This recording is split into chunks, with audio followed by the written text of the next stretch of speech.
우리 오늘 배웠던 거 잠깐 10분 마무리합시다. 10분.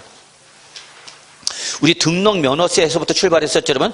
예, 등록면허세부터 출발해서 우리 과세권자와 납세권자, 등록면허세 과세권자 누구였죠? 도구. 그리고 모든 지방세 나오면 누가 여러분? 특별자치, 시특별자치됐죠? 자, 그 다음에 우리 납세 문제 넘어갔었죠?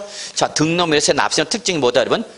외관상 또는 뭐 형식상. 등록면허세는 실질과세, 형식주의 과세였지. 형식주의 과세기 때문에 절대 사실상이란 말이 나온다 못 나온다? 못 나온다. 그래서 외관상 권리자인데 항상 등록면허세 납세 문제를 물어보는 문제 나오면 누굴 찾으라고요? 등기 명의자.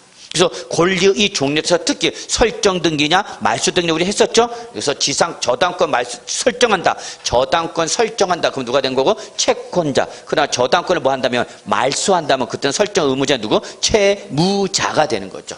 자, 전세권 설정 등기 한답시다. 전세권 설정 등기는 누가 된 거예요, 여러분? 전세권자 누가? 임차인. 그러나 그걸 뭐 하면 말소하면 누가 된 거예요, 여러분? 임대인. 이런 거 했었죠, 여러분? 예. 그리고 나서 우리 등록면허세 비과세 넘어갔었죠.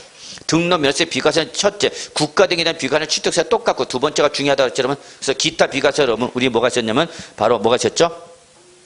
특히 여러분 꼭 와요. 이렇게 뭐 했어요, 여러분? 지적공부상 지목이 묘지인 토지 잘 벌었죠? 지적공부상 지목이 묘지인 토지는 취득세나 특례세를 몇 프로 가셔야지만 2%로 가셔야지만 2% 가셔야지만 등록면허세와 재산세는 뭐랬어? 비과세. 그리고 작년 시험에 나왔던 게 바로 뭐죠, 여러분? 행정 업무, 그죠? 그래서 뭐 담당 공무원의 차고, 뭐 주소가 바뀌었다, 지목이 바뀌었다, 이러한 어떤 행정 업무상의 변동 등기, 뭐야, 여러분? 비과세였죠. 그렇게 보시면 되겠죠. 그 다음에 우리 과표 넘어갔죠. 자, 과표는 기본적으로 뭐가 똑같다? 취득세가 똑같죠. 다만 취득세는 취득 당시에 가려면 등록세는 뭐예요, 여러분? 등록 당시 가는데 이 등록 당시에 가려 결제하는 건 뭐가 똑같다? 취득세 똑같이 뭐 원칙과 예외와 특례로 구분했었다. 그래서 원칙은 뭐고? 신고한 가격이고 예외가 뭐고? 시가편에. 그리고 마지막 특례가 뭐예요? 사실상 취득 가격이라든지 또는 개인이 건축물을 건축하는 대수나 취득 가격이라든지 또는 확인된 금액에서 과표를 정하면 그대로 끌고 와라. 어디로 끌고 와라? 등록 면허세.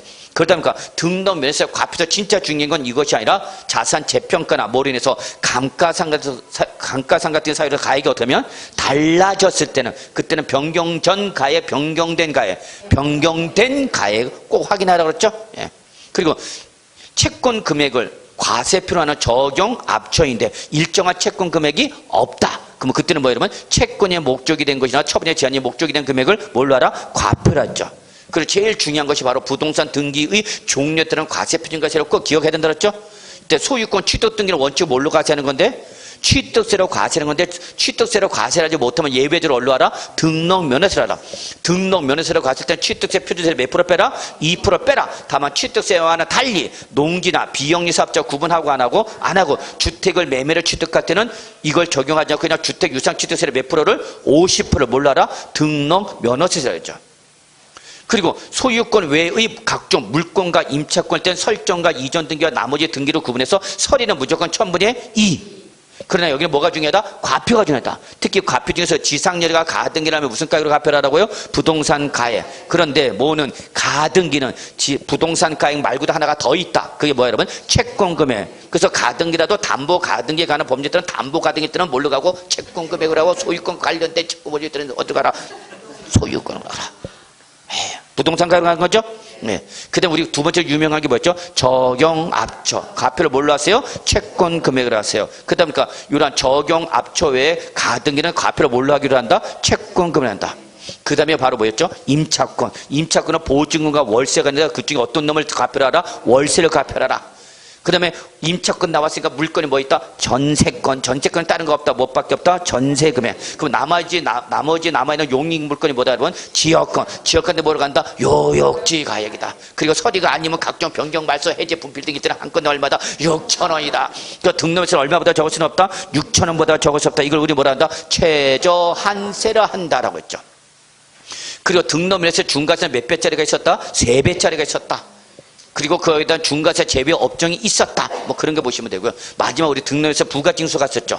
부가징수는 기본적으로 뭐가 똑같다? 취득세가 똑같다. 그래서 원칙이 뭐고? 신고 납부. 신고 납부가 이루어지지 않으면 뭘로 갔어요? 예외 보통징수. 근데 그 사이에 뭐가 있다? 기한 후 신고가 있다. 그래서 이거는 취득세가 똑같다. 이때 신고기간을 잘 받았죠. 취득세는 취득부터 며칠이네? 60일이나 등기라면 그 등기하기 전까지만, 등록에서 신고기간 못 밖에 없어. 그냥 등기 등록 전까지밖에 없다.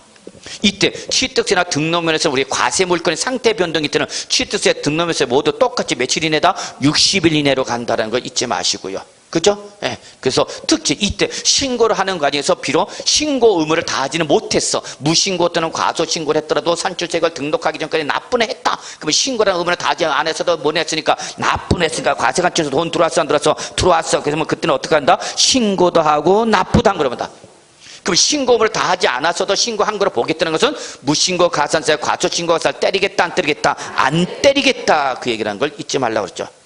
그리고 등록면에서도 뭐가 있었다면 부가세. 그래서 등록면에서 납부세액의 20% 물러내고 지방교세, 납부라는 것에서 감면을 받으면 무조건 감면세액 나면 뭘로 가? 농어촌 특별세 몇 프로? 20%. 그래서 기억하라. 뭐 깜농 기억하라 했죠.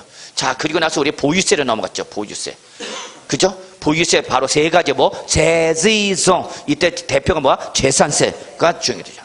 그래서 재산세는 글자로 부동산이라는 토지, 건축물, 그리고 뭐를 별도로 구분하라? 주택을 별도로 구분하셔서 얘들 뭘로 보고? 부동산. 그리고 요거 외에 뭐 선박과 항공기를 이제 모유할 때는 소유할 때 누구한테? 그 소유자한테 부과하는 지방세를 바로 우리 뭐라 한다? 재산세를 한다. 그래서 성격 중에서 우리 보유세도 중요하지만 여러분 특히 재산세는 개별과세에 적용한다고 그랬죠? 그런데 예배적으로 뭐 별도와 종합만 무슨 과세? 합산과세. 그리고 합산과세하면 항상 무슨 세율? 누진세율이죠. 그죠? 그래서 재산세도 기본적으로 취득세, 등록세 똑같이 대물세에서 재산별로 개별과세에서 무슨 세를 정하지만 비례세를 정하지만 딱 두 가지 별도와 종합은 뭐하라? 합산해서 과세요. 이때 합산할 때 합산 단위 지역은 어디야? 시, 군, 구. 그리고 합산과세하면 무조건 무슨 세율 나오는가 여러분? 누진세율. 근데 우리 요 별도와 종합은 누진세로 과세지만 하나 더 주택이 있다 그랬죠. 그래서 결론 재산세 누진세로 과세는 몇 가지? 세 가지. 우리 이걸 어떻게 외웠어? 주, 종, 별 이렇게 외웠었던 거죠. 자, 그리고 여기에 대해서 우리 과세권자는 항상 누구야? 시장, 군수, 구청장. 그리고 항상 빠지지 않고 나오는 뭐 특별자치, 시특별자치도가 있었던 거죠. 그리고 이 일에서 납세물을 부담한 자 물어보면 우리는 항상 어느 현재 잡고 과세 기준 현재 잡고 그날 그 재산을 뭐하는 사람이 사실상 소유하는 자가 납세무자가 되는데 이걸 누가 소유하면 공동 소유한다면 그때 누가 내나? 공동소유자 각자 지분권자가 자기 못해서 지분에 대해서만 내면 되는 거죠. 그리고 신탁법상 신탁재산서 누구 명의로 했다면 수탁자 명의로 했다면 이때는 누가 내라? 수탁자가 내라. 이때 각각 위탁자별로 구분될 때 위탁자들은 동일한 각각 다른 납세 의무자를 본다 했겠죠. 여기까지가 바랬고 우리 의제 납세 문제에서 매매등에서 소유권이 변동됐는데 그에 따라서 등기가 되지 아니하여 6월 10일까지 사실상 소유자가 누구다라고 신고를 했는데 신고를 하지 않았다라고 나면 그때는 원래가 공부상. 상속은 개시가 됐는데 상속 등기가 이루어지지 않아서 6월 10일까지 주된 상속자가 사실상 소유자 누구라고 신고를 했는데 신고를 하지 않았다. 그건 누가 그러는가? 주된 상속자.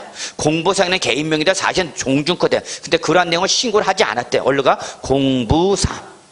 그 다음에 네 번째가 바로 과세권자가 매도자일 거, 연부매매일 거, 사용권의 무상보유 이 세 가지 조건을 모두 충족하면 이때는 국가 등의 소유 재산도 비과세를 적용하고 적용하지 않고 적용하지 않고 과세한다. 누구한테 과세한다? 매수 계약자한테 과세한다.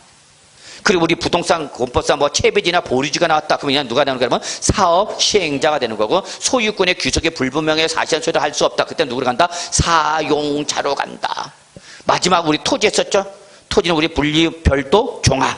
예, 이때 분리과세 대상 토지 어떻게 배웠죠 여러분? 공장에 다니던 영희가 사랑한 007은 농목임의 4%짜리는 꼬로 기억나셔야 돼요. 지금 저 자식이 무슨 소리 하지? 그러면 그 자식이 나쁜 거야. 예. 그 다음에 우리 별도는 어떤 성격의 토지? 사업용 토지. 종합 뭐? 비사업용 토지. 여기에 대한 구체적인 내용을 우리 했었던 거죠. 자, 여기까지 했다 보시면 되겠습니다. 여러분 수고하셨습니다.